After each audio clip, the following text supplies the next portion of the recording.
ভালো মন্দ রিভিউ দিয়ে দিও ওখানে, এটা লাভ হবে, তোমার লাভ হবে, রিভিউ পাবে। আচ্ছা বলছি, হ্যাঁ ক্লাসটা ইউটিউবে হবে, হ্যাঁ ইউটিউবে সাইকেলের ব্যাপারটা যে ফ্রি ক্লাস ফ্রির মতো হবে, যথেষ্ট যেখানে যতটা দরকার ততটাই করানো। চ্যাপ্টার হলে ওই চ্যাপ্টারের উপরে এখন পর্যন্ত যতগুলো প্রত্যেকটা সাবজেক্টে একই কথা বলছে, যতগুলো পঞ্চায়েতে পরীক্ষা হয়েছে মুর্শিদাবাদ, ঝাড়খণ্ড, পূর্ব মেদিনীপুর, পশ্চিম মেদিনীপুর, যতগুলো পরীক্ষা হয়েছে সবগুলো পিডিএফ এর চ্যাপ্টার হিসেবে পড়িয়ে শুধু ধৈর্য ধরে পড়ো তাহলেই হবে। আর সিলেবাস ছোট তো, পঞ্চায়েতে বেশি সিলেবাস।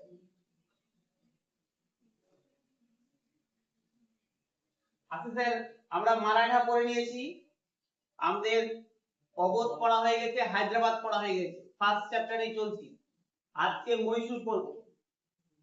তার মধ্যে যে তিনটা পড়েছি তার মধ্যে মারাঠাটাই বড় ছিল, বাকিগুলো তো বুঝতে পারছো অল্প অল্প কয়েকটা লাইন ছিল।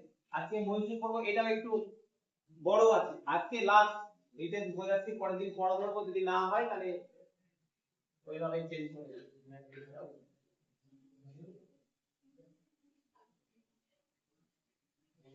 পরে পিপিটি দেখাচ্ছি, পিপিটি পরে দেখাচ্ছি, একটু বুঝি যেভাবে যেভাবে স্যার খাতা বানাবে, যে খাতা করবে, যে শুধু স্যার বই দিয়ে দিয়েছি, স্যার ম্যাটেরিয়াল পেয়ে গেছি, পিডিএফ দিয়ে দিবেন, পিডিএফ এ সবকিছু নেই, কিন্তু যেভাবে যেভাবে নোট ডাউন করছি সেভাবে বুঝতে বুঝতে চলো, যেখানে পারবে না জিজ্ঞাসা করে নিবে।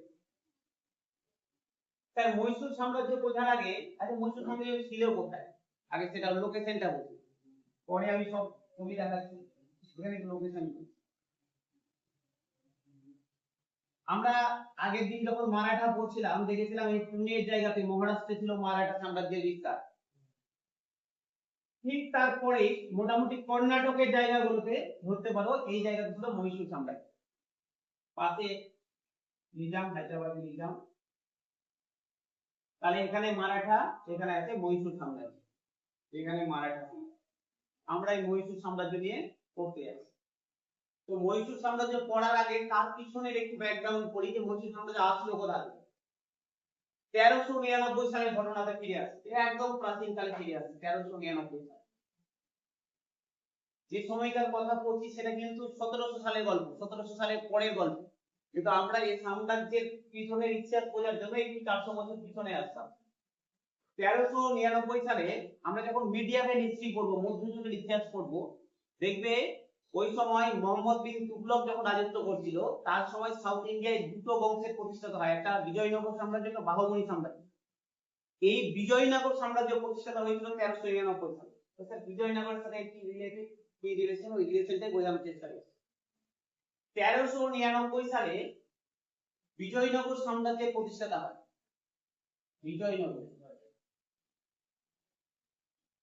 যেভাবে যেভাবে করছি স্যার নোট ডাউন করতে যাবে, অসুবিধা হলে বাড়িতে রেকর্ডিং দেখে নিজের মতো করে প্রেস করে নিন। 1399 সালে বিজয়নগর সাম্রাজ্যের প্রতিষ্ঠা হয় এবং বিজয়নগর সাম্রাজ্যই গোটা সাউথ ইন্ডিয়ায় ডমিনেট করছে, পুরো সাউথ ইন্ডিয়ায় বিজয়নগর ডমিনেট করছে। কি হলো, যখন কিছুটা দিন হয়ে গেল, 100 বছর পেরিয়ে গেল, 150 বছর পেরিয়ে গেল, সালে আসি 1565। আমার যেহেতু উদ্দেশ্য বিজয়নগর পড়া না, আমার উদ্দেশ্য মহীশূর সাম্রাজ্য পড়বো, বিজয়নগরকে আমি ডিটেইলস পড়ছি, আমি শুধু কিভাবে রিলেটেড হলো মহীশূরের সাথে ওটা বোঝানোর চেষ্টা করছি। সালটা 1565 সাল। ডেকেন সুলতানেট বলে একটা জায়গা, ডেকেন সুলতানেট তাদেরকে বলা হতো বিজয়নগর বাদ দিয়ে আরো যারা রয়েছে বাহমনি সাম্রাজ্য, আশেপাশের আরো যারা রয়েছে, ওরা একজোট হলো বিজয়নগরের বিরুদ্ধে, যে আমরা বিজয়নগরকে থামিয়ে দিব, থামিয়ে দিয়ে আমরা আমাদের সাম্রাজ্য প্রতিষ্ঠা করব। তো এইরকম ভাবে একটা ডেকেন সুলতানেট, এটাকে ডেকেন সুলতানেট বলা হয়, ডেকান সুলতানেট।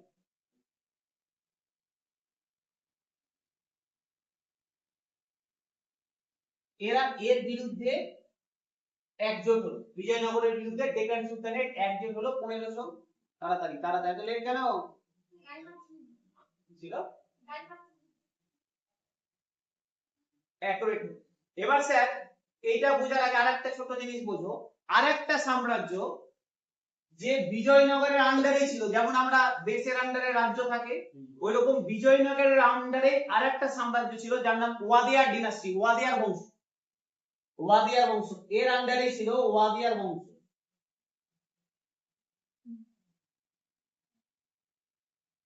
ওয়াদিয়ার বংশ এর আন্ডারে এরা রিপোর্ট করতো বিজয়নগরের আন্ডারে ছিল।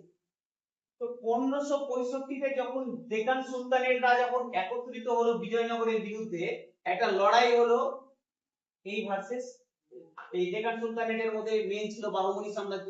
তাহলে বাহুমনি ভার্সেস বিজয়নগরের একটা লড়াই হলো 1565 সালে, যেটা ব্যাটল অফ কালিকট নামে পরিচিত। তাহলে এদের মধ্যে একটা লড়াই হলো, লড়াইটার নাম হচ্ছে কালিকটের যুদ্ধ। কালিকটের লড়াই পরীক্ষায় এসেছে কিন্তু 1565 সালে। এগুলো আমরা আবার পড়বো, যখন বিজয়নগর পড়বো বাহুমনি পড়বো তখন আবার পড়বো। সদাশিব রায়, রামারায় এরা ছিল, রামারায় ছিল, লিড করছিল। তো যাই হোক স্যার, তালিকটের লড়াই হলো 1565 সালে। এই তালিকটের লড়াইয়ে ডেকান সুলতানের পরাজিত করে দিল বিজয়নগর। তো বিজয়নগরকে যখন পরাজিত করে দিল, সাম্রাজ্যটা একটু টলমল খেয়ে গেল বিজয়নগর সাম্রাজ্য। এবার যারা ওয়াদিয়ার ডিনাস্টি ছিল, ওয়াদিয়ার বংশ ছিল, ওরা বলছে আমরা স্বাধীন, সুযোগ পেয়ে গেছে, বিজয়নগর হেরে গেছে, বলছে আমরা স্বাধীন, আমরা বিজয়নগরকে রিপোর্ট করবো না, আমরা স্বাধীনভাবে থাকবো।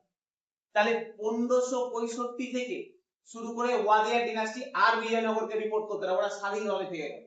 তাহলে 1565 থেকে শুরু করে 1761 সাল পর্যন্ত ওয়াদিয়ার ডিনাস্টি বললো আমরা ইন্ডিপেন্ডেন্ট, ওয়াদিয়াররা বললো আমরা স্বাধীন, আমরা আর বিজয়নগরকে রিপোর্ট করবো না, আমরা স্বাধীন হবো। ঠিক আছে, এই পর্যন্ত বোঝা গেল। 1399 বিজয়নগর প্রতিষ্ঠা হয়েছে। বিজয়নগরের আন্ডারে ওয়াদিয়ার ডিনাস্টি আছে, ওয়াদিয়ার বংশ আছে, ওরা বিজয়নগরকে রিপোর্ট করছে। যখন 1565 সালে ডেকান সুলতানেট আর বিজয়নগরের মধ্যে লড়াই হলো, তখন বিজয়নগর যখন পরাজিত হয়ে গেল, এরা সুযোগ পেয়ে গেল নিজেকে স্বাধীন করা। ওয়াদিয়ার বলল আমরা আর বিজয়নগরকে রিপোর্ট করব না, আমরা এখন থেকে স্বাধীনভাবে থাকবো। এবার শুরু হলো ওয়াদিয়ার বংশের লড়াই। 1565 থেকে 1761 সাল পর্যন্ত ওয়াদিয়ার নিজেকে স্বাধীন সাম্রাজ্য বলে চালাতে লাগে। 1761 তে তাহলে কি হলো? 1565 তো বুঝে গেলাম ব্যাটল অফ কালিকট হয়েছিল বলে ওরা স্বাধীন হয়ে গেল। 1761 পর্যন্তই কেন? 1761 তে তাহলে নিঃসন্দেহে কোনো ঘটনা ঘটেছে। কি ঘটনা ঘটেছে স্যার? 1761 সালে একজন লিডার, ওয়াদিয়ার বংশেরই একজন লিডার, যে সেনাপতি ছিল, তার প্রভাব বাড়তে লাগলো। তার নাম হায়দার আলী। হায়দার আলীর নাম আমরা শুনেছি। হায়দার আলী নিজের প্রভাব বাড়াতে লাগলো। ডিফ্যাক্টো রুলার, ডিফ্যাক্টো মানে হচ্ছে স্যার রিয়েল রুলার, রাজা আছে কিন্তু রাজার শুধু নামে মাত্র, যে মেন পিছন দিক থেকে চালাচ্ছে তাকে ডিফ্যাক্টো বলা হয়। তো ডিফ্যাক্টো রুলার হিসাবে হায়দার আলী নিজেকে তুলে ধরে, মানে হায়দার আলী মেইন, এখন পিছন দিক থেকে রাজা আছে কিন্তু পিছন দিক থেকে হায়দার আলী চালাচ্ছে। তো হায়দার আলী যখন ধীরে ধীরে নিজের প্রভাব বাড়াতে লাগলো, হায়দার আলী বলল আমরা ওয়াদেরের আন্ডারেও থাকবো, আমরা আমাদের ওয়াদেরের মধ্যে থেকে আবার নিজের সাম্রাজ্য আলাদা করবো, মহীশূর সাম্রাজ্য। তো এখান থেকে শুরু হলো হায়দার আলীর গল্প। বোঝা গেল স্যার? 1761 সালে হায়দার আলী এবার নিজের আলাদা একটা সাম্রাজ্য, মহীশূর সাম্রাজ্যকে প্রতিষ্ঠাপন করার চেষ্টা করছে। এবার সালটা 1761 কেন মনে করো স্যার, মনে করো কয়েকটা ছোট ছোট ঘটনা। এক, 1757 সালে পলাশির যুদ্ধ হয়েছে, আমরা পড়িনি, পড়বো বাংলা পড়তে গিয়ে পলাশির যুদ্ধ। তাহলে এখানে বেঙ্গল আছে, ইংলিশরা ব্যস্ত, ব্রিটিশরা ব্যস্ত বেঙ্গলে যুদ্ধ করবে 1757 সাল, এইদিকে বেঙ্গলে ব্যস্ত। আবার 1764 তে বক্সারের যুদ্ধ আছে, মানে একটা শেষ হয়েছে আর একটার পটভূমি তৈরি হচ্ছে, মানে ইংরেজরা ব্যস্ত এখন বেঙ্গলকে নিয়ে, ইংরেজের এইদিকে অতটা ধ্যান নাই। মারাঠা, এদের মেন সূত্র কি হবে যে আমার সাথে বাউন্ডারিটা আছে, তাহলে মহীশূর আর মারাঠা মেন সূত্র মারাঠা। মারাঠা 1761 সালে পানিপথের তৃতীয় যুদ্ধ আমরা প্রথম দিন বললাম। তাহলে এখানে আফগানিস্তান থেকে আহমেদ শাহ আবদালি মারাঠা আক্রমণ করে দিয়েছে, মারাঠা ব্যস্ত এর সাথে যুদ্ধ করতে। আবার সুযোগ পেয়ে গেল হায়দার আলী, সবাই যুদ্ধে ব্যস্ত আছে, মিডল থেকে নিজেকে আবার আলাদা করে সেপারেট মহীশূর সাম্রাজ্য করছে। তো এখান থেকে হায়দার আলী মহীশূর সাম্রাজ্যের গল্প শুরু হলো। এবার কি হলো স্যার? এখান থেকে হায়দার আলী কি করলো? এখান থেকে হায়দার আলী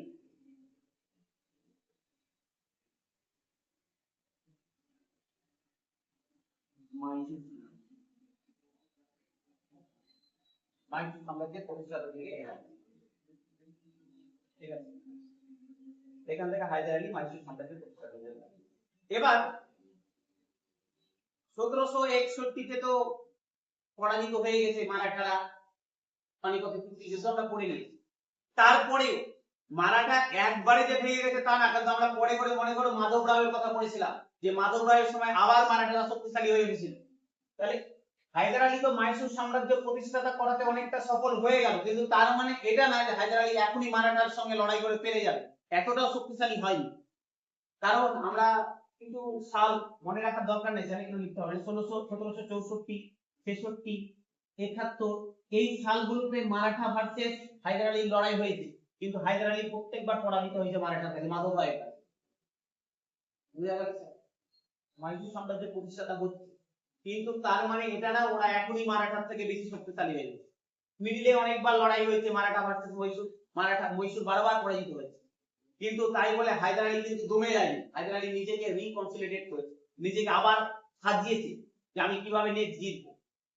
ঘটনাটা হলো কপালটা সাথ দিল, এই লড়াই করলে কপাল সাথ দিবে, কপালটা সাথ দিল 1772 সালে। মারাঠা সাম্রাজ্যের লাস্ট যার দিকে ভরসা করে গোটা মারাঠা সাম্রাজ্য টিকে ছিল মাধব রাও, ও মারা গেল। আগে পড়েছিলাম না, টিবি হয়ে মারা গেল, ওর বউ সতী নিল। তাহলে 1772 সালে মাধব রাও মারা গেল। মাধব রাও যখন মরে গেল, মারাঠা সাম্রাজ্য এবার ভেঙে পড়েছে, আর হায়দার আলীর সাথে লড়াই করার মতো ক্ষমতা নাই মারাঠা সাম্রাজ্য। এবার এর পর থেকে 72-এর পর থেকে যতগুলো লড়াই হয়েছে মারাঠা ভার্সেস মহীশূর, সবগুলো মহীশূর জিতেছে। তাহলে হায়দার আলীর ক্ষমতা এবার বাড়বে। এই ধীরে ধীরে এই পটভূমিতে তৈরি হলো মহীশূর সাম্রাজ্য। এই পয়েন্টে এবার বলে নাও যে স্যার বুঝতে অসুবিধা হলে কোথা থেকে বলবো, না বলে লাস্টেরটা বলবো, কোথা থেকে বলো? 1772 যখন মাধব রাও মরে গেল, এবার মহীশূর সাম্রাজ্যকে বাধা দেওয়ার মতো কেউ থাকলো না, বাধা দিচ্ছিল মারাঠারা। মারাঠা সাম্রাজ্যের মেন লিডার মাধব রাও যখন মরে গেল, আর একে বাধা দেওয়ার মতো কেউ থাকলো না। এবার মহীশূর সাম্রাজ্য ফুলে ফেলে বড় হতে লাগলো, আশেপাশে জায়গা দখল করতে লাগলো, বড় হতে লাগলো। এই নিয়ে মহীশূর সাম্রাজ্যের প্রতিষ্ঠা। এই পর্যন্তই বললাম। ইঙ্গো মারাঠা যুদ্ধে 1495 হয়েছিল, তখন তাহলে কি হয়েছিল মারাঠা? ইঙ্গো মারাঠা যুদ্ধ, ইঙ্গো মারাঠা যুদ্ধ কোনটা কথা বলছেন? কোনটা? First, second, part? প্রথমটা দেখে যখন প্রথম বিদ্রোহ চলছে, দেখো সালটা দেখো 1761 সাল। হায়দার যখন প্রথম ইঙ্গো মারাঠা যুদ্ধ চলছে, অলরেডি মহীশূর সাম্রাজ্য তখন উঠছে। 1761 সালে মহীশূর সাম্রাজ্য যার সূচনা হলো, জাস্ট উঠছে মহীশূর সাম্রাজ্য। আমরা এখানে যখন পড়ব 1763 এই সালে প্রথম ইঙ্গো মহীশূর যুদ্ধ হচ্ছে, 75-এ মারাঠা হচ্ছে, 67-তে মহীশূর হচ্ছে, মানে একই সময়ের ঘটনা চলছে। আমরা নিয়ে আসবো আজকে টিপু সুলতানকে নিয়ে আসবো এখানে, তাহলে বুঝতে পেরে যাবেন। যখন প্রথম ইঙ্গো মারাঠা মহীশূর যুদ্ধ চলছে, তখন অলরেডি প্রথম ইঙ্গো মারাঠা যুদ্ধের পটভূমি তৈরি হচ্ছে, একই সময়কার ঘটনা। মহীশূর সাম্রাজ্য, মাইসার মারাঠা সাম্রাজ্য একই সময় দুটো জায়গা থেকে উঠে আসছে। বোঝা গেল স্যার? এবার ধীরে ধীরে ঢুকি ওই লড়াই, সমস্যা নাই কারণ?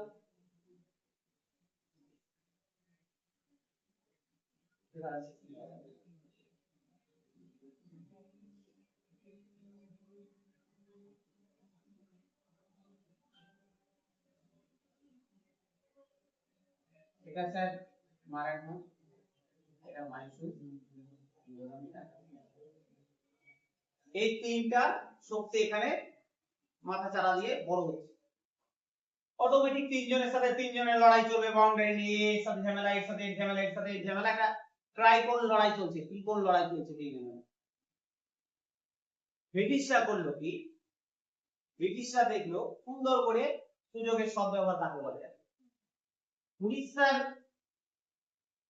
প্রান্তরে, সমুদ্রের ধারে উড়িষ্যাতে একটা জায়গা ছিল, এর নাম হচ্ছে নর্দার্ন সার্কাস। নর্দার্ন সার্কাস, এটা নর্দার্ন সার্কাসটা কন্ট্রোলে ছিল হায়দ্রাবাদ, মানে হায়দ্রাবাদ এটাকে শাসন করত এই জায়গা। এটা ছিল ব্রিটিশদের মেইন লক্ষ্য, যে আমি নর্দার্ন সার্কাস দখল করব। কেন? নর্দার্ন সার্কাস চাষের জন্য খুব উর্বর ছিল, নদী আছে আশেপাশে, আরো বিভিন্ন কারণ, তার জলবায়ুগত কারণ হোক আর যে কোনো কারণে নর্দার্ন সার্কাসটা খুব উন্নত, মানে চাষের জন্য খুব ইম্পর্টেন্ট ছিল। তো ব্রিটিশদের লক্ষ্য আমি নর্দার্ন সার্কাস যেমন করবো তখন। তো ব্রিটিশরা অফার করলো হায়দ্রাবাদ, যে দেখো যেভাবে মারাঠা সাম্রাজ্যের শক্তি বৃদ্ধি হচ্ছে, যেভাবে মহীশূর সাম্রাজ্যের শক্তি বৃদ্ধি হচ্ছে, তাতে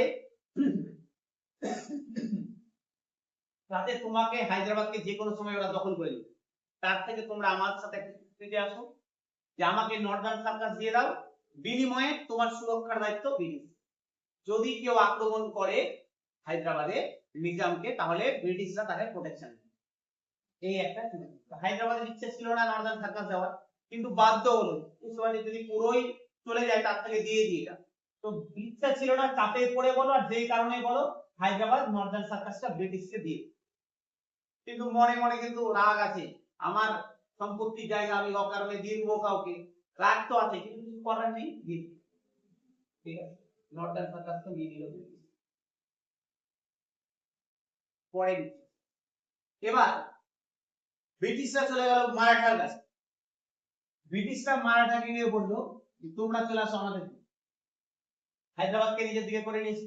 মারাঠাকে বললো তোমরা আমার দিকে চলে আসো, তাহলে আমরা ব্রিটিশ, মারাঠা, হায়দ্রাবাদ, আমরা তিনজন মিলে আক্রমণ করে দেবো মহীশূর সাম্রাজ্য। কারণ হায়দার আলী যেভাবে নিজের সাম্রাজ্য বিস্তার করছে, নাহলে মারাঠাকেও কিছুদিন পর ধুয়ে মুছে সাফ করে দিবে। তো বলছে আমরা সবগুলোকে দখল করে দেব। সমস্যা হয়ে গেল। মারাঠা বললো চলো ঠিক আছে, চলে যাচ্ছে ইংরেজি দিকে। তাহলে ইকুয়েশনটা হয়ে গেল এখন স্যার, একদিকে আছে ইংলিশ, একদিকে মারাঠা, আর হচ্ছে একদিকে হায়দ্রাবাদ, তিনজন এর সাথে বিরুদ্ধে হয়ে গেল লড়াইটা। এইভাবে একটা ইকুয়েশন তৈরি। মহীশূর সাম্রাজ্যের যিনি ruler, de facto ruler Hyder Ali, উনি ভালো করে জানতেন যে আমি একা তিনজনের সাথে লড়াই করতে পারবো। এক তো ব্রিটিশরা আধুনিক হাতিয়ারে শক্তিশালী হয়ে আছে, আর তারপরে যদি মারাঠার হায়দ্রাবাদ ব্রিটিশের দিকে চলে যায়, আমার পক্ষে যুদ্ধ জেতা কোনো মতেই সম্ভব না। তো আমাকে দুটো কাজ করতে হবে মেইন টাইম। এক, আমার নিজের সেনাবাহিনীকে ব্রিটিশের মতো আধুনিক বানাতে হবে, আর এখানে সহযোগিতা কে করবে? ফ্রান্স। কারণ ব্রিটিশ আর ফ্রান্স শত্রু, শত্রু শত্রু আমার বন্ধু। ব্রিটিশরা যেমন ভারতে আছে, ফ্রান্সরাও ভারতে আছে, বলে ব্রিটিশদের সাথে আমাদের লড়াই, চলো ফ্রান্সরা ভালো আছে, ফ্রান্সের সাথে হায়দ্রাবাদের এই পারে মহীশূরে বরাবরই ভালো সম্পর্ক। তো বললো আমরা ফ্রান্সের সহযোগিতা নিয়ে নিজের সৈন্যকে ট্রেন করাবো ফ্রান্সের কাছে, ওদের হাতিয়ার ওদের মতো করে ফ্যাক্টরি বানাবো, হাতিয়ারের ফ্যাক্টরি বানাবো, ওদের মতো করে সৈন্যকে ট্রেন করাবো। তাহলে এটা একটা উদ্দেশ্য, যে আমি এখনই লড়াইয়ে যাব না, আগে আমি নিজের সৈন্যকে সাজিয়ে নিই, প্রথম কথা। আর দ্বিতীয় কথা, যেন তেন প্রকারে মারাঠার হায়দ্রাবাদকে এখান থেকে সরাতে হবে, মানে ব্রিটিশের সঙ্গ থেকে ভাঙাতে হবে। ঠিক আছে। এবার হায়দার আলী গেল হায়দ্রাবাদ, গিয়ে বললো দেখো তোমাকে ভুলভাল বুঝিয়ে নর্দার্ন সার্কাস নিয়ে নিয়েছে, এক কাজ করো তুমি আমাদের দিকে চলে আসো, তোমাকে কথা দিচ্ছি যুদ্ধে আমরা জিতে যাই, নর্দার্ন সার্কাস তোমাকে ফেরত দিয়ে দেবো, আর বিনিময়ে তোমার প্রোটেকশনের দায়িত্ব মহীশূর সাম্রাজ্য। হায়দ্রাবাদ ভাবলো ঠিকই কথা, মনে মনে রাগ নিয়েছিলামই, ফালতু ফালতু নিজামটা নিয়ে নিয়েছে, আমাদের নর্দার্ন সার্কাস নিয়ে নিয়েছিল, সব ব্যাক করে হায়দ্রাবাদ যোগ দিয়ে দিল মহীশূর সাম্রাজ্য। এবার চলে গেল এক মারাঠার কাছে। মারাঠাকে বলছে তোমার কি দরকার ছিল, আমরা আমাদের নিজেদের মধ্যে লড়াই করছি, ঠিক আছে, ইংরেজ তো বাইরের শত্রু, কলোনিয়াল পাওয়ার, ওর সাথে তুমি কেন যুক্ত হতে গেলে? তোমারও শত্রু ইংরেজ, আমারও শত্রু ইংরেজ, নিজেদের মধ্যে লড়াই করছি ঠিক আছে, কিন্তু ইংরেজ আসছে তো ইংরেজকে কেন সহযোগিতা করছে? যা লড়াই আমরা আমাদের বুঝবো। চলো মারাঠাকে বললো তোমার কি লাগবে? মারাঠা বললো যে আমার একটাই সম্পর্ক, টাকা। বলেছিলাম মারাঠা করার সময় মারাঠাদের একটাই প্রবলেম ছিল, টাকা ছিল না। সব ছিল, সৈন্য ভালো ছিল, সবই ভালো ছিল, কিন্তু টাকার অভাব ছিল মারাঠার সঙ্গে। ওই টাকা লাগবে, কত টাকা? ওই যে 35 লাখ টাকা দিতে হবে। মারাঠা বললো যে আমি ইংরেজদের কাছ থেকে সরে যাব, কিন্তু 35 লাখ টাকা আমাকে দিতে হবে। তো মহীশূর বললো ঠিক আছে, কত লাখ টাকা তো ক্যাশ নাই, 17.5 লাখ টাকা ক্যাশ দিন। 17.5 লাখ টাকা ক্যাশ দিল, বললো বাকি 17.5 লাখ টাকা আমরা দুই তিনটে জায়গা বন্ধক রাখলো, বলে আমরা কিস্তিতে শোধ করব। তো এরকম একটা এগ্রিমেন্ট হলো মারাঠা ভার্সেস মহীশূর। মারাঠাও চলে আসলো দিল্লি থেকে, এই ইকুয়েশন এবার উল্টে গেল, ইংলিশ হয়ে গেল একা, ভার্সেস হয়ে গেল মহীশূর সাম্রাজ্য, হায়দ্রাবাদ। আর যদিও মারাঠারা নিউট্রাল মানে সরে এসেছিল, কিন্তু এদের হয়ে লড়াই করেনি, খুব এদের দিকে সাপোর্ট ছিল। ইকুয়েশন হয়ে গেল। এবার হায়দার আলী বুঝে গেছে যে আমি ফ্রান্সদের কাছ থেকে সহযোগী নিয়ে অস্ত্রের কারখানাও বানিয়ে নিয়েছি, আমার কাছে টুকটাক অস্ত্রও আছে, প্লাস মারাঠা হায়দ্রাবাদ আমার দিকে চলে এসেছে, আর ব্রিটিশ আমাকে হারাতে পারবে না। চলো এবার বদলা নেওয়ার চাই। বদলা কি করে নিব? এই কর্ণাটকে একটা জায়গা ছিল স্যার আরকোট, নামটা ইম্পর্টেন্ট স্যার, বারবার আসবে। আরকোট বলে একটা জায়গা ছিল কর্ণাটক, আর এটা ছিল ব্রিটিশদের দখলে। কি করলো এরা তিনজন মিলে আরকোটকে দখল করলো, আরকোটে আক্রমণ করলো। এবার যখনই আরকোটে আক্রমণ করে দিল, শুরু হয়ে গেল প্রথম ইঙ্গ মহীশূর। সালটা স্যার 1700।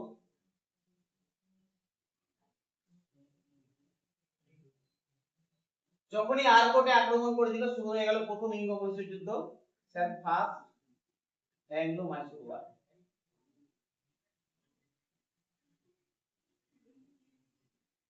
সালটা 1766-67 থেকে 66, কোথাও 67 থাকে, 66-67 থেকে 69। প্রথম অ্যাংলো মাইসুর ওয়ার শুরু। ঠিক আছে স্যার, এখান থেকে শুরু হলো সমস্যা। বোঝা গেল যুদ্ধের কারণ? স্যার হ্যাঁ স্যার, ওই জায়গাটা নিয়ে কি কোশ্চেনটা কিভাবে আসে? এটা প্রথম ফার্স্ট একটা কোশ্চেন যে তোমার প্রথম ইঙ্গ মারাঠা যুদ্ধের মেন কারণ কি ছিল? আরকোট দখল। মেন কারণ ছিল আরকোট দখল।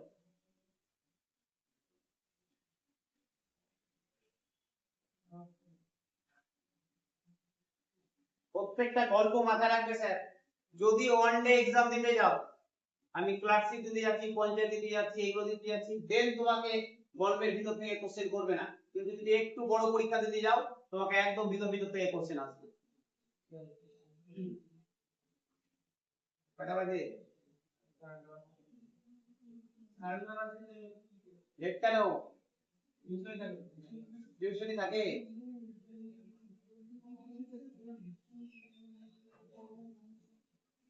বসো বসো বসো এদিকে বসো, এদিকে এবিসি চলে আসো, সেকেন্ডে আসো, থার্ডে আসো। বোঝা গেল স্যার? এবার যুদ্ধের ফলাফলে আসি, আউটকামে আসি, যুদ্ধ কি হলো। যেটা হওয়ার ছিল স্যার, ফার্স্ট যুদ্ধে কিন্তু হায়দার আলী জিতে গেল, একদম ব্রিটিশদেরকে গভীরভাবে পরাজিত করল। ফার্স্ট যুদ্ধ হায়দার আলী জিতে গেল, যুদ্ধ ব্রিটিশদেরকে পরাজিত করল। ব্রিটিশের একটা লজ্জাজনক হার ভারতবর্ষে প্রথম ইঙ্গ মহীশূর যুদ্ধ, হায়দার আলী যুদ্ধ জিতে গেল। হায়দার আলী যুদ্ধ, ঠিক আছে, প্রথম যুদ্ধ হায়দার আলী জিতে গেল। এবং এখানে হয়তো হায়দার আলীর ফল্ট হয়েছে, কিছু ঐতিহাসিকরা বলে হায়দার আলী এটা নিয়ে ফল্ট করেছে। কি ফল্ট করেছে এবার বলছি। হায়দার আলী যখন যুদ্ধ জিতে গেল, ব্রিটিশ ফোর্স ব্যাক করে গেল পিছন দিকে, সত্যি বাধ্য হলো ব্রিটিশ ফোর্স ব্যাক করতে করতে মাদ্রাসে, ওদের যে মেন ঘাঁটি ছিল স্যার মাদ্রাস, ব্রিটিশদের মাদ্রাসে ব্যাক করে চলে আসে। হায়দার আলী তার সৈন্য নিয়ে তাড়তে তাড়তে মাদ্রাস পর্যন্ত এসেছিল, কিন্তু আক্রমণ করেনি। মানে হায়দার আলী জিতে গেছে, ওরা পালাচ্ছে, পালাতে পালাতে নিজের ঘাঁটি মাদ্রাসে চলে গেছে। হায়দার আলী পিছন দিক থেকে মাদ্রাস পর্যন্ত গেল, কিন্তু গিয়ে আর আক্রমণ করলো না, ছেড়ে দিয়ে আবার ব্যাক করে চলে আসে। ব্যাক করেছে, আবার ওই আরকোট দখল করে নিয়ে বলছে। স্যার অনেকে বলে যে এটাই হায়দার আলীর সব থেকে বড় ভুল ছিল। হায়দার আলী ওই দিন যদি মাদ্রাস আক্রমণ করে দিত, তাহলে হয়তো ওই দিনই ভারত থেকে ব্রিটিশরা ফিরে যেত, বা প্রায় ব্রিটিশ খালি হয়ে যেত এদিকে, বা মহীশূর সাম্রাজ্য বেঁচে যেত। কিন্তু হায়দার আলী হয়তো যে কোনো কারণবশতই হোক, তার কাছে হয়তো খবর ছিল যে ওখানে হয়তো ব্রিটিশ ফোর্স আছে, আক্রমণ করলে আমাদেরই লস বেশি হবে। তো হায়দার আলী যে কোনো কারণে হোক ব্যাক করে চলে আসবে, ওরে এসে আবার আরকোট দখল করে নিয়েছে। তো যাই হোক, এখান থেকে আমাদের প্রথম ইঙ্গ মহীশূর যুদ্ধ শেষ। এবার আসছে দ্বিতীয় ইঙ্গ মহীশূর যুদ্ধ, ঠিক আছে, সেকেন্ড ইয়ার সেকেন্ড যুদ্ধ।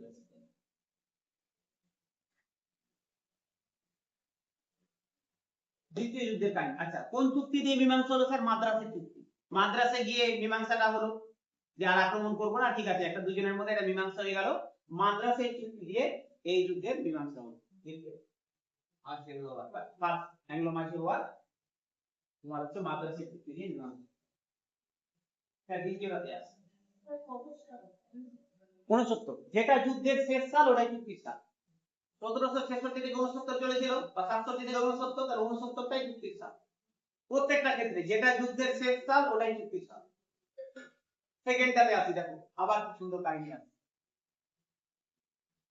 প্রথম যুদ্ধ কমপ্লিট, বেশ প্রায় মিডিলে 10 বছর কেটে গেছে। 10 বছর কেটে গেছে। 1780 সালের 81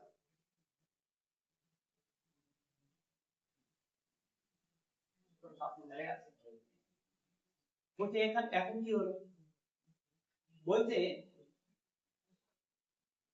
স্যার এই যে এটা বুঝতে গেলে আরেকটু পিছনে যায়, যুদ্ধটা বোঝার আগে আরেকটু পিছনে যায়। আমেরিকান ওয়ার অফ ইন্ডিপেন্ডেন্স চলছে এই সময়।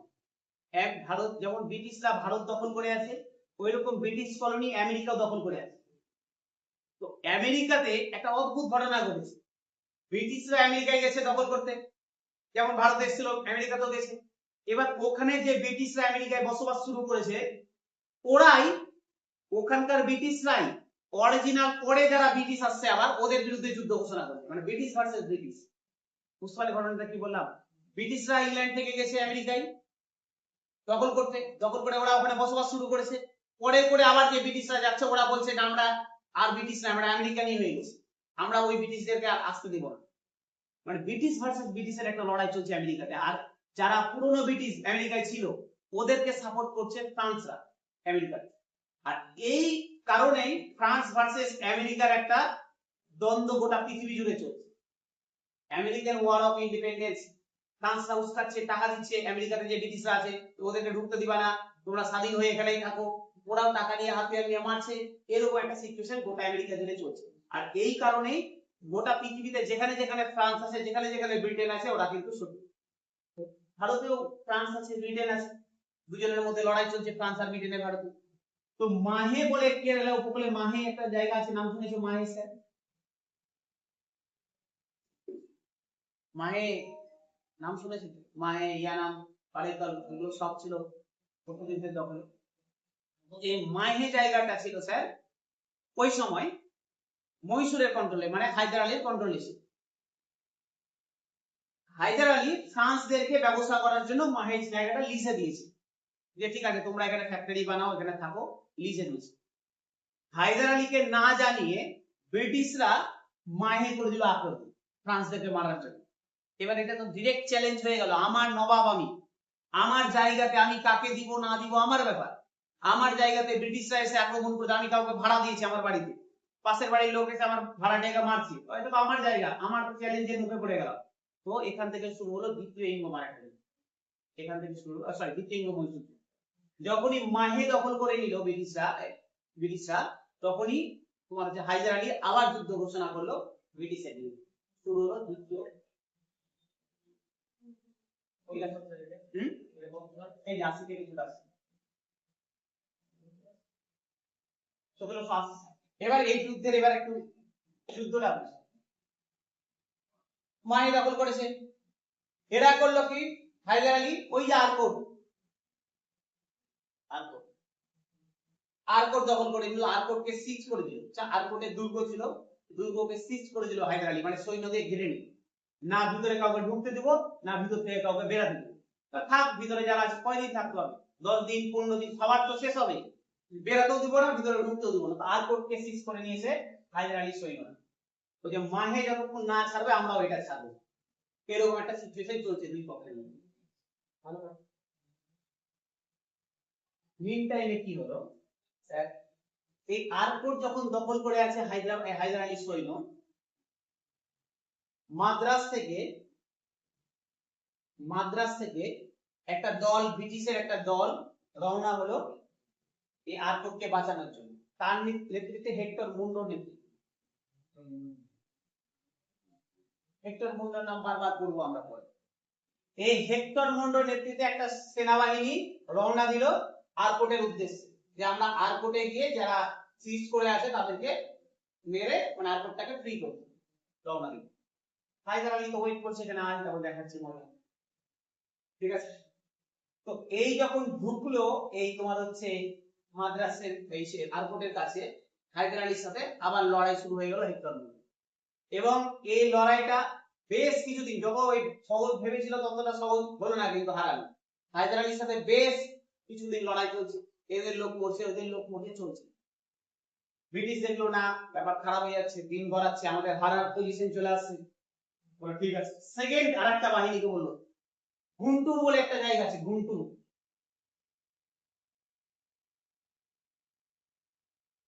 গুন্টুর বলে একটা জায়গা আছে স্যার, এখান থেকে সেকেন্ড বাহিনী একটা সেনাবাহিনী রওনা দিল আর ওকে উদ্দেশ্যে একে সহযোগিতা করার জন্য। মাদ্রাজ থেকে গেছিল একটা বাহিনী, ওরা লড়াই করছে, এবার মোটামুটি হারার মতো পজিশন হয়ে গেছে, ওকে সাপোর্ট করার জন্য বিটি রওনা দিল গুন্টুর থেকে। এটা রওনা দিয়েছিল তোমার হচ্ছে উইলিয়াম বেলির নির্দেশে, কলোনিয়াল উইলিয়াম বেলি। উইলিয়াম বেলির নির্দেশে মানে নেতৃত্বে একটা টিম গেল একে সহযোগিতা। এবার এবার ঘটনা হচ্ছে, এখানে হায়দার আলী লড়াই করছে, হায়দার আলীকে সহযোগিতা করছে তার ছেলে টিপু সুলতান। হায়দার আলী যতটা যোগ্য শাসক ছিল তার ছেলেও কিন্তু ততটাই যোগ্য। আমরা নরমালি 20 বছর 22 বছর 23 বছর বয়সে গিয়ে আমরা ভাবি যে আগামী দিনে কি করব, তার জন্য প্রস্তুতি নিচ্ছি, পরীক্ষা দিচ্ছি, চাকরি বা ব্যবসা করছি। ভাবো একজন বাবার মানসিকতা কতটা স্ট্রং হতে পারে যখন প্রথম ইঙ্গ মহীশূর যুদ্ধ চলছে, টিপু সুলতান ছোট তখন 8-9 বছর বয়স, ওই যুদ্ধে হায়দার আলী ওর নিজের ছেলেকে যুদ্ধে নিয়ে গেছে, যুদ্ধ করানোর জন্য না, যুদ্ধে থেকে যুদ্ধ দেখ, তাহলে শিখতে পারবে যুদ্ধের অরিজিনাল যুদ্ধ কি হয়। দূর থেকে কোন একটা জায়গাতে লিখেছে আই উইটনেস, দেখ যুদ্ধ কিভাবে যুদ্ধ করতে হয়। তো এই জিনিস দেখে একটা বাচ্চা ছেলে বড় হচ্ছে, তো নিঃসন্দেহে যোদ্ধাই তৈরি হবে। দ্বিতীয় ইঙ্গ মহীশূর যুদ্ধ 10 বছর পরে হচ্ছে, তার মানে মোটামুটি বড় হয়ে গেছে টিপু সুলতান। টিপু সুলতান আর হায়দার আলী দুজনেই লিড করছিল এখানে। যখনই হায়দার আলী খবর পেল যে গুন্টুর থেকে আরেকটা বাহিনী আসছে, ও বললো টিপু সুলতানকে বললো যে তুই এক কাজ কর, তুই অর্ধেক সৈন্য নিয়ে চলে যা, ওকে মার, আমি এদিকে সামলাচ্ছি। টিপু সুলতান রওনা হয়ে গেল এই যে উইলিয়াম বেলি আক্রমণ করার জন্য। তো এখান থেকে টিপু সুলতান চলে আসলো একটা জায়গাতে যার নাম হচ্ছে কলিনুর। কলিনুর বলে একটা জায়গা আছে, এই জায়গাতে এসে এর সাথে লড়াই দেয়। ঠিক কি বলো, উইলিয়াম বেলি বলে গেল স্যার। উইলিয়াম বেলি গুন্টুর থেকে আসছিল সাপোর্ট দেওয়ার জন্য, এদিকে টিপু সুলতান চলে গেল, গিয়ে রাস্তাতে একটা জায়গা পড়লো কলিনুর বলে, কলিনুরে গিয়ে ওদের দুজনের লড়াই শুরু হয় এবং কলিনুরে টিপু সুলতান কঠোরভাবে পরাজিত করলো উইলিয়াম বেলি। উইলিয়াম বেলি পরাজিত হয়ে ব্যাক করে গেল। কিন্তু এইদিকে হেক্টর মূল্য জিতে গেল। হেক্টর মূল্য জিতে গেছে বলতে হেক্টর মূল্য শুধু জিতেনি, ব্যাপারটা আরেকটা গল্প আছে এখানে। এইদিকে পরাজিত হয়ে গেছে, ব্রিটিশের গোটা ভারতে ইমেজ খারাপ হয়ে গেছে, প্রথম যুদ্ধ তো হেরেছেই, দ্বিতীয় যুদ্ধ হারবো পজিশন, একটা সেকেন্ড প্ল্যান যেটা টিম বি ছিল ও অলরেডি হেরে গেছে টিপু সুলতানের কাছে। টিম এ যে আছে ও হারার মতো পজিশনে চলছে, মানে যেটা তোমার হেক্টর মুন্ডো নিয়ে গেছিল যে টিমটা মাদ্রাজ থেকে। ওই সময় ওয়ারেন হেস্টিং হচ্ছে গভর্নর জেনারেল আছে, উনি দেখলো ইমেজ খারাপ হয়ে যাবে, বলে যে না, আমরা মেন বাহিনী, ব্রিটিশ যে মেন, এগুলো তো কোম্পানি ফোর্স যাচ্ছে, ব্রিটিশ বলে না আমরা মেন বাহিনীকে পাঠাবো। তো এরিকোড সেনাবাহিনীর নাম, সেনাপতির নাম এরিকোড। এরিকোড এর নেতৃত্বে আরেকটা সেনাবাহিনী চলে আসলো সাপোর্ট করতে মাদ্রাজ, মানে হায়দার আলীর সাথে লড়াই করতে। তো এরিকোডের সাথে হায়দার আলীর লড়াই হলো, এই যুদ্ধে হায়দার আলী জায়গাটার নাম হচ্ছে পোর্টো নবো। এটা ইম্পর্টেন্ট ফ্যাক্ট জায়গা, হায়দার আলীকে পোর্টো নবোতে হারিয়ে দিয়েছিল এরিকোড। এটা স্যার জায়গার নাম ইম্পর্টেন্ট, কে হারিয়ে দিয়েছিল সেটাও ইম্পর্টেন্ট। হায়দার আলী ফাইনালি পরাজিত হলো পোর্টো নবোতে এরিকোডের দ্বারা। এবার যদি স্যার এই পয়েন্ট সমস্যা থাকে বলে দাও। গল্প তো স্যার শুধু গল্প, গল্প শুনতেই দু একটা সাল দু একটা নাম মনে রাখতে হবে।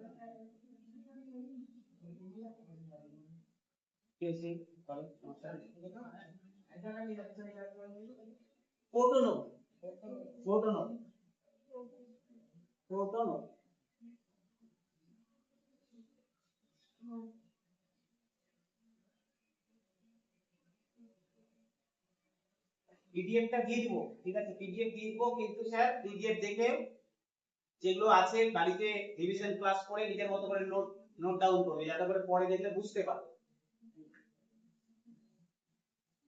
বোঝা গেল স্যার? কোটোনগর গল্প বোঝা গেল?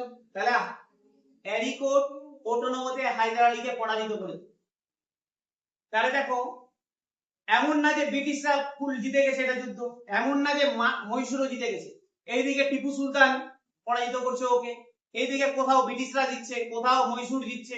মানে একটা বলবো এমন একটা যুদ্ধ যেটার কোনো রেজাল্ট নেই, এখানে এই জিতছে ওখানে ও জিতছে, এইভাবে চলছে একটা যুদ্ধ। সমস্যাটা হয়ে গেল স্যার, ক্যান্সার হয়ে গেল হায়দার আলী। 1782 সাল হায়দার আলী হয়ে গেল ক্যান্সার, ক্যান্সারে হায়দার আলী মারা গেল। হায়দার আলী যখন মারা গেল 1782 সালে টিপু সুলতান হয়ে গেল মহীশূরের রাজা। হায়দার আলী যখন মারা গেল টিপু সুলতান দায়িত্ব পেয়ে গেল ছেলে। তো পরীক্ষায় কোশ্চেন এসেছে টিপু সুলতান কত সালে তার রাজ্যাভিষেক করে? 1782 সাল। এসে কোশ্চেন যখন আমরা এমসিকিউ সলভ করব দেখবে, আর এই আর একটা ক্লাস তারপরে এমসিকিউ। 1782 সালে স্যার এই টিপু সুলতান হচ্ছে এখানে লিখে হায়দার আলী মারা গেল 1782 সালে, তিনি পদক তুলে নিল। তারপরে এখানে হচ্ছে গিয়ে টিপু সুলতান সিংহাসনে মহীশূরের বাঘ বলা হয়, টাইগার অফ মহীশূর। টিপু সুলতান বুঝতে স্যার? তাহলে 1782-তে তিনি রাজা হলেন, সুলতান হলেন। এবার স্যার যুদ্ধ চলতেই আছে, কিন্তু আরো টিপু সুলতান হওয়ার পরও 2 বছর ধরে যুদ্ধ চলছে। দেখছি যুদ্ধের কোনো মীমাংসা নাই, কখনো ব্রিটিশ জিতছে, কখনো এই জিতছে, কখনো ওই জিতছে। ঠিক আছে, অনেক দিন যুদ্ধ হলো, এবার একটু মীমাংসাতে আছে, মানে একটা চুক্তিতে আছে। তো একটা চুক্তি সাইন হলো ট্রিটি অফ ম্যাঙ্গালোর 1784 সাল, দেওয়া আছে ম্যাটেরিয়াল। 1784 সালে ম্যাঙ্গালোরের চুক্তি হলো, ম্যাঙ্গালোরের চুক্তি, নট ব্যাঙ্গালোর, ম্যাঙ্গালোর ম্যাঙ্গালোরের চুক্তি দিয়ে দ্বিতীয় ইঙ্গ মহীশূর যুদ্ধের অবসান। প্রথমটা হয়েছিল মাদ্রাসের চুক্তি দিয়ে, দ্বিতীয়টা হলো ম্যাঙ্গালোরের চুক্তি। যদি ফ্ল্যাট কোশ্চেন হয় স্যার, নরমালি স্টেট যে কোশ্চেন করে, তোমাকে যদি সেই কোশ্চেন করে তাহলে তোমার এখান থেকে শুধু জিজ্ঞাসা করবে প্রথম ইঙ্গ মহীশূর যুদ্ধ কত থেকে কত সাল, কোন চুক্তি দিয়ে মীমাংসা হয়েছে। দ্বিতীয় ইঙ্গ মহীশূর যুদ্ধ কত থেকে কত সাল, কোন চুক্তি দিয়ে মীমাংসা হয়েছে। এইটুকুটাই কোশ্চেন। কিন্তু যদি কোশ্চেন যদি তুমি ওয়ান ডে এক্সাম না দিতে যাও, যদি একটু বড় এক্সাম দিতে যাও, তাহলে কিন্তু তোমাকে কোশ্চেন কিন্তু এগুলো সব জানতে হবে, কোথা থেকে কে এসেছে না এসেছে। এই ছিল স্যার আমার দ্বিতীয় লিঙ্গ মহীশূর। যদি কোশ্চেন থাকে স্যার প্রথম থেকে একবার ভেবে নাও, প্রথম দ্বিতীয় নিয়ে কোথাও কোনো কোশ্চেন থাকে স্যার ফার্স্ট যেটা ইন্দো মাইসিস হলো, ওখানে তো আগে আর তো ই করেছি আর কোন জায়গার না, আর এটা ব্যক্তি কোনটা কথা বলবো, ওই যে যেটা সারাউন্ড করেছিল এটা হ্যাঁ হ্যাঁ। তো এমন তো ব্যাপার না আমার জায়গা আমি দখল করে নিলাম, আবার ব্রিটিশরা এসে সরিয়ে দিয়ে আবার ওরা নিজের জায়গাটা ফেরত পেয়ে গেছে।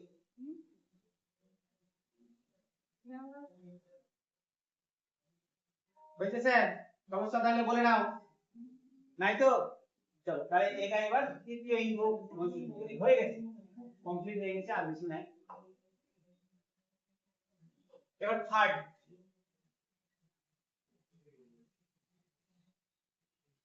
সালটা 1790 থেকে 92,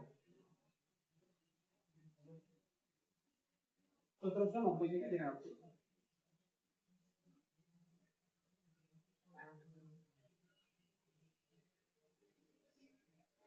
এবার কি হলো?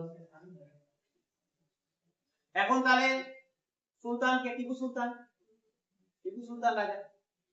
এই লড়াইটা ইচ্ছে করে ব্রিটিশদের ইচ্ছা করে, আগে গুলো যেমন পরিস্থিতি তৈরি হয়েছিল লড়াই করা, এটা ইচ্ছা করে ব্রিটিশরা হাতে ধরে লড়াই বলে না, কারো ঝগড়া করার ইচ্ছা নাই, গায়ে থুতু দিয়ে ঝগড়া করা, এটা হচ্ছে থুতু দিয়ে ঝগড়া করা, কেমন থুতু দিয়ে ঝগড়া করা।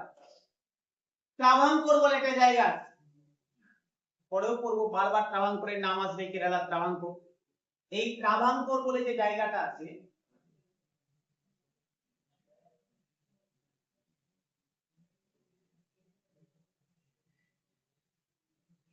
স্যার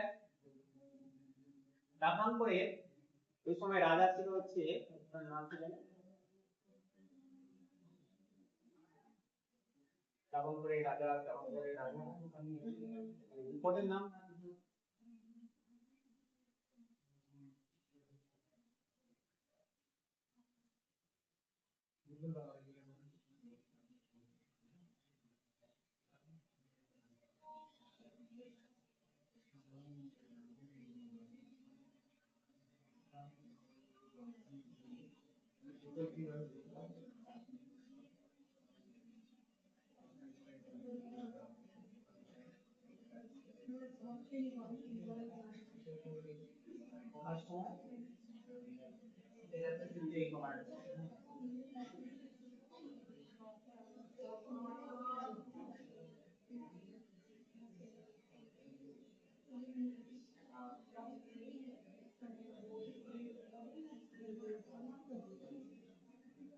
ধর্মরাজ ত্রাবণকরের রাজা ছিল স্যার ধর্মরাজ। ধর্মরাজ ধর্মরাজ ছিল ত্রাবণকরের রাজা। এটা হচ্ছে গায়ের কিছু দিয়ে ঝগড়া করা যায়। এই ত্রাবণকর জায়গাটা কিন্তু এই পুরো কোচি ত্রাবণকর জায়গা আসতো কিন্তু টিপু সুলতানের কন্ট্রোলে, টিপু সুলতানের আন্ডারে আসতো।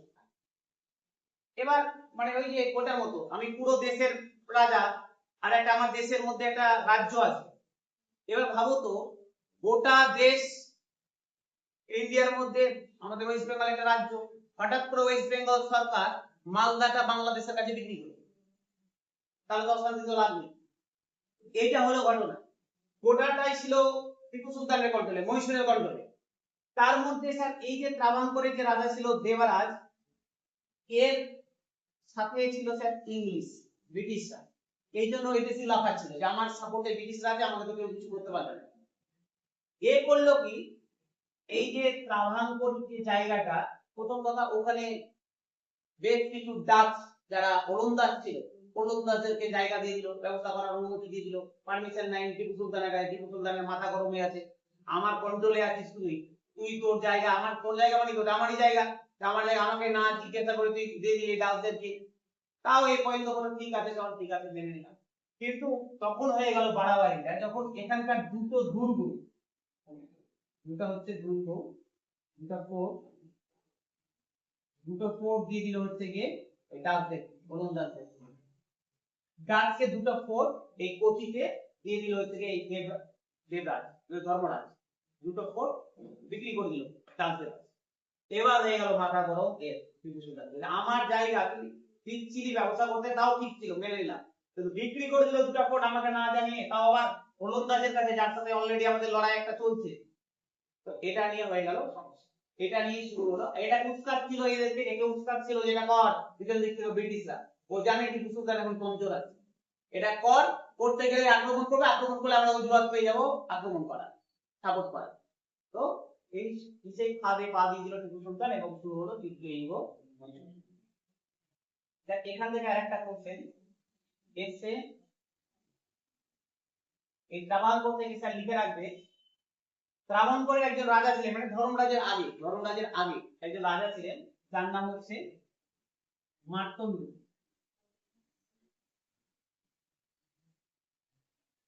মার্তণ্ড, এই রাজা মার্তণ্ড কোলাচেনের যুদ্ধ করেছিল ব্রিটিশদের সাথে। কোলাচেনের যুদ্ধ করেছিল স্যার। এটা সিডিএস 2021 এর কোশ্চেন, তার সাথে 2024 সাল যেটা লাস্ট ফুড এসআই হলো ওখানে দিয়েছিল। কোলাচেনের যুদ্ধে যে ত্রাবণকর অংশগ্রহণ করেছিল, তখন ত্রাবণকরের রাজা কে ছিল, মার্তণ্ড ছিল রাজা। ফুড এসআই লাস্ট সেটা হলো চেক করবে শিফট 2 বা 3 এরকম কোনো শিফটের কোশ্চেন আছে। ঠিক আছে, রাজা মার্তণ্ড ছিল, এই তোমার এই ত্রাবণকরের রাজা ছিল, কোলাচিনের যুদ্ধে অংশগ্রহণ করে। দরকার নেই, 1700 সামথিং হবে। মার্তণ্ড ছিল ত্রাবণকরের রাজা ভার্সেস ইংলিশ। কোথায় ছিলাম জানা? হ্যাঁ, তো এই যুদ্ধটা এবার লাগলো, তৃতীয় মহীশূর যুদ্ধ লাগলো, এবং এই যুদ্ধে স্যার মহীশূর সাম্রাজ্য ধুয়ে মুছে শেষ হয়ে গেল। ধুয়ে মুছে শেষ মানে একদম মহীশূর সাম্রাজ্যের মেরুদণ্ড ভেঙে দিল ব্রিটিশরা। অর্ধেকের বেশি মহীশূর সাম্রাজ্য দখল করে নিল ব্রিটিশরা, এবং টিপু সুলতান পরাজিত হয়ে অর্ধেকের বেশি জায়গা দখল করে নিল। দখল করে যা ছিল মানে আর কিছু বেঁচে নাই, একটা চুক্তি সাইন হলো স্যার 92 শেষ হয়ে যেত আমরা 92 একটা চুক্তি হবে শ্রীরাঙ্গাপত্ত নামের চুক্তি খুব ইম্পর্টেন্ট এখান থেকে যদি সবথেকে বেশি কোনো কোশ্চেন এসে থাকে এই চুক্তিটাই শ্রীরাঙ্গাপত্ত নামের চুক্তি কত সাল 1792 সাল আর মাথায় রাখবে স্যার এই যুদ্ধ যখন চলছিল ব্রিটিশ গভর্নর ছিল কর্নওয়ালিস গভর্নর জেনারেল কর্নওয়ালিস ছিল এটা হচ্ছে পরীক্ষাতে ব্রিটিশ গভর্নর জেনারেল ছিল কর্নওয়ালিস ওই সময় তৃতীয় তোমার এখান থেকে যদি মনে রাখার জিনিস বলো স্যার পরীক্ষা আসার জিনিস এক হচ্ছে যুদ্ধের সাল মনে রাখবে এই সময় ব্রিটিশ গভর্নর জেনারেল কর্নওয়ালিস ছিল তারপরে স্যার ট্রাভানকোরের এই যে যেটা বললাম মার্তন্ডের কথা কোলাতেলের যুদ্ধ আর স্যার মনে রাখবে আরেকটা কি যেন বললাম ও শ্রীরাঙ্গাপত্ত নামের চুক্তি শ্রীরাঙ্গাপত্ত নামের চুক্তি 1792 সাল এই শ্রীরাঙ্গাপত্ত নামের চুক্তিতে কি কি বলা হলো স্যার কি কি বলা হলো এটা লিখতে হবে না শুধু বলে দিচ্ছি শুনুন শ্রীরাঙ্গাপত্ত নামের চুক্তি টিপু সুলতান হেরে গেছে ব্রিটিশরা এমন শর্ত চাপিয়ে দিল টিপু সুলতানের উপরে মানে ওর থেকে গোটা মহীশূরকে দখল করে নেওয়াই ভালো ছিল এক তো অর্ধেকের বেশি জায়গা নিয়ে নিয়েছে তারপরে ব্রিটিশরা বললো যে আমাদের এই যুদ্ধ করতে গিয়ে তোমাদের সাথে প্রায় 3.3 কোটি বুঝতে পারছো আমরা পড়ছি 1792 সালে বলছে 3.3 করোড় আমাকে ক্ষতিপূরণ দিতে হবে 3.3 কোটি টাকা ওই সময়কার ভ্যালু ক্যালকুলেটর এরর দেখিয়ে দিবে যদি 3.3 কোটি করতে যাও 1792 সালে হ্যাঁ এরর দেখিয়ে দিবে 1866 সাল আমি পড়ছি কতক্ষণ কথা 1793 সালের কথা 92 এর কথা তারও 100 বছর পরে 1866-67 আমাদের দেশে যখন ন্যাশনাল ইনকাম মেজারমেন্ট করলো দাদাভাই নৌরজি আমাদের মাথা প্রতি আয় ছিল 20 টাকা বছরে ভারতবাসীদের ইনকাম বছরে 20 টাকা ছিল এর 100 বছর পরে তাহলে ভাবছো 100 বছর আগে 3.3 করোড় টাকা ডিমান্ড করেছে ব্রিটিশরা মহীশূরের কাছে এই টাকা দিতে হবে তোমার আর না দিলে ওর দুটো ছেলেকে নিয়ে চলে গেছে বন্ধক করে এর থেকে লজ্জাজনক কি হতে পারে আমার দুটো ছেলেকে তুলে নিয়ে চলে গেছে ব্রিটিশরা বন্ধক করে যে আমার শর্ত মানবা আমি টাকা দিবা তারপরে তোমার ছেলেকে ছাড়ো এই এক গল্প বাধ্য হলো টিপু সুলতান আরো যা ছিল বেঁচে মেচে মুখ ঢুক মানে একদম শেষ লাস্ট টিপু সুলতানের কাছে সুযোগ ছিল মানে টিপু সুলতান ভাবলো যুদ্ধ তো হেরেই গেছে টিপু সুলতান একটা কথা বললো যে এই 100 বছর শিয়ালের মতো বাঁচার থেকে 1 বছর সিংহের মতো বাঁচবো টিপু সুলতানের খুব ইম্পর্টেন্ট একটা উক্তি 100 বছর শিয়ালের মতো বাঁচার থেকে 1 বছর আমি সিংহের মতো বাঁচবো মরবো তো যুদ্ধ করেই মরবো বলে আক্রমণ করে যাও ব্রিটিশদের চতুর্থ ইঙ্গ মহীশূর যুদ্ধ চলে আসলাম চতুর্থ এটা থেকে আর বোঝার কিছু নেই স্যার শুধু সালটা মনে রাখবে 1799 সাল একটু আশা জাগিয়েছিল টিপু সুলতানের মনে কারণ টিপু সুলতানের সাথে ফ্রান্সের ভালো সম্পর্ক ছিল নেপোলিয়ান আমরা নেপোলিয়ানের ইতিহাস পড়বো যে বা পড়ে থাকো আমাদের তো নাই যেহেতু ওয়ার্ল্ড হিস্ট্রি এই সময় গোটা পৃথিবী জুড়ে একটা নেপোলিয়ানের ভয় সৃষ্টি হয়েছে যে নেপোলিয়ান আক্রমণ করতে পারে এরকম একটা সিচুয়েশন তৈরি হয়েছে আর টিপু সুলতান চেয়েছিল নেপোলিয়ানকে সহযোগিতা করে নেপোলিয়ানের সহযোগিতা নিয়ে ফ্রান্সের সহযোগিতা নিয়ে ঠিক আছে আক্রমণ করে দেবো ব্রিটিশদের বিরুদ্ধে এরকম একটা মেন্টালিটি ছিল কিন্তু যতটা সহযোগিতা ভেবেছিল যে নেপোলিয়ান করবে অতটা সহযোগিতা সে পৌঁছায়নি এবং চতুর্থ ইঙ্গ মহীশূর যুদ্ধ চলছিল 1799 সালে টিপু সুলতান মারা যান যুদ্ধ ক্ষেত্রেই মারা যান উনি যুদ্ধ করতে করতেই মারা যান 1799 সালে এই ছিল এরপরে তো ওই এসি পুরো মহীশূর সাম্রাজ্যকে দখল করে চলে গেল পুরোটাই পৃথিবী লাস্ট লড়াই ছিল এখান থেকে এই গেল স্যার চারটা ইঙ্গ মহীশূর যুদ্ধ প্রথমটা কি বললাম 1766 বা 67 থেকে 69 সাল মাদ্রাসের চুক্তি দিয়ে এটার মীমাংসা হয় দ্বিতীয়টা স্যার 80 থেকে 84 সাল ম্যাঙ্গালোরের চুক্তি দিয়ে মীমাংসা হয় তিন নাম্বারটা 90 থেকে 92 সাল শ্রীরাঙ্গাপত্ত নামের চুক্তি দিয়ে মীমাংসা হয় আর চতুর্থ তো মরেই গেল আর চুক্তি কি হবে ঠিক আছে আর ছোট ছোট এমনি দুই একটা কোশ্চেন শুনে রাখো এই যখন হায়দার আলী ছিল হায়দার আলী ফ্রান্সদের সহযোগিতায় দান্দিগুল বলে একটা জায়গা আছে দান্দিগুল লেখা আছে ম্যাটেরিয়াল দান্দিগুল বলে একটা জায়গা আছে দান্দিগুলে একটা অস্ত্রের কারখানা বানিয়েছিল পরীক্ষায় হাজার হাজার বার দিয়েছে কোশ্চেন যে কোথায় ফ্রান্সদের সহযোগিতায় হায়দার আলী অস্ত্রের কারখানা বানায় দান্দিগুলে বানিয়েছে এটা একটা কোশ্চেন মাথায় রাখবেন একটা তো বললাম টিপু সুলতানকে মহীশূর সাম্রাজ্যের বাঘ বলা হয় এই টিপু সুলতান ফ্রান্সদের সহযোগিতায় এই শ্রীরাঙ্গাপত্ত নামে এদের রাজধানী ছিল মহীশূরে শ্রীরাঙ্গাপত্ত নামে ট্রি অফ লিবার্টি প্রতিষ্ঠা করে tree of liberty sir what is tree of liberty tree of liberty হচ্ছে স্যার একটা গাছ, যে গাছটা লাগিয়েছিল টিপু সুলতান শ্রীরঙ্গপত্তনমে। তার মানে এটা নয় যে টিপু সুলতানের কাজ গাছ লাগিয়ে বেড়ানো, এটা দেখায় একটা গুড রিলেশন ফ্রান্সের সাথে। আমার ধরনের দেশের প্রধানমন্ত্রী জাপান ঘুরতে গেল, জাপানে ঘুরতে গিয়ে ওখানকার প্রধানমন্ত্রী আর ভারতের প্রধানমন্ত্রী গিয়ে ওখানে একটা গাছ লাগালো। তার মানে তো এটা নয় যে ভারতের প্রধানমন্ত্রীর কাজ সব দেশে গিয়ে গাছ লাগিয়ে বেড়াবে। এটা একটা সিম্বল দেখায় যে আমরা দুটো দেশের মধ্যে একটা রিলেশন, আমরা ভালো ফ্রেন্ডলি রিলেশনে আছি। তো ওই রকমই ফ্রান্স আর টিপু সুলতান মিলে শ্রীরঙ্গপত্তনমে একটা গাছ লাগিয়েছিল যেটার নাম ট্রি অফ লিবার্টি। ঠিক আছে, স্বাধীনতার ট্রি বলা হয়, গাছ বলা হয়। তো ট্রি অফ লিবার্টি কে প্রতিষ্ঠাতা করেন? টিপু সুলতান। আরেকটা কোশ্চেন মাথায় রাখবে স্যার, এই টিপু সুলতান জ্যাকোবিয়ান ক্লাবের সদস্য ছিল। স্যার জ্যাকোবিয়ান ক্লাব মানে ওই বার ক্লাব দেখো না যে নাচ গান হচ্ছে, জ্যাকোবিয়ান ক্লাব হচ্ছে একটা পার্টির নাম। ফ্রান্সের একটা পার্টি ছিল জ্যাকোবিয়ান ক্লাব, যেমন আমাদের কংগ্রেস, বিজেপি, টিএমসি, মুখ আছে, ওইরকমই ফ্রান্সের একটা পার্টি ছিল জ্যাকোবিয়ান ক্লাব। এই জ্যাকোবিয়ান ক্লাবের সদস্য ছিল টিপু সুলতান। এগুলো কিন্তু পরীক্ষায় এসেছে যে টিপু সুলতান নিচের কোন পার্টির সদস্য, ট্রি অফ লিবার্টি কে প্রতিষ্ঠাতা করে, ট্রি অফ লিবার্টি কোথায় আছে, গান্ধী বলে কে অস্ত্রের কারখানা বানিয়েছিল, এগুলো ছোট ছোট কোশ্চেন এসেছে। এই টোটালটা ছিল এই মৈসূর সাম্রাজ্য। যদি স্যার সমস্যাটা নিয়ে করে নাও, মৈসূর সাম্রাজ্যের ব্যাকগ্রাউন্ড বুঝলাম। মৈসূর সাম্রাজ্য তার মানে স্যার মৈসূর সাম্রাজ্য ওয়াডিয়ার ডিনাস্টি থেকে এসেছে। ওয়াডিয়ার ডিনাস্টি একটা সময় বিজয়নগরকে রিপোর্ট করত। ঠিক আছে, ধীরে ধীরে আগে প্রথমে মৈসূর সাম্রাজ্যের ইতিহাস বুঝলাম, মৈসূর সাম্রাজ্য কিভাবে তৈরি হলো, তারপরে চারটা ওয়ার বুঝলাম, দিয়ে এন্ড। হুম,